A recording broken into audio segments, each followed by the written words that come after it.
Multi-factor authentication or two-factor authentication is a great way to add extra security to your accounts. But what is it and how do you use it? So your multi-factors are something you know, something you have, and something you are. Most people to get into an account will use something they know, which is a password. In some cases, like your phone, it might use biometrics, like a fingerprint or your face print. That's something that you are.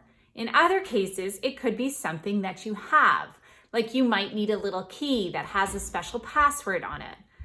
When you use two-factor or multi-factor authentication, you use more than one of these things.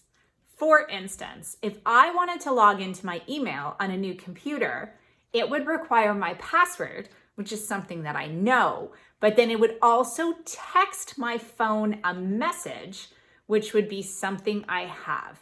And then it would require both my password and the message to get in. I have multi-factor authentication set up on my bank accounts and on all my primary accounts, including my email, so that if anyone were ever to try and log into my accounts on an extra computer, I would get a notification about it and they wouldn't be able to actually do it. Multi-factor authentication or two-factor authentication is something you should be setting up in your company and with your own accounts, again, for any key accounts that protect sensitive information or confidential information, because it is a great way to protect your accounts. If you have any other questions about multi-factor authentication or anything else with privacy, post them in the comments below and I'll get back to you. Thanks.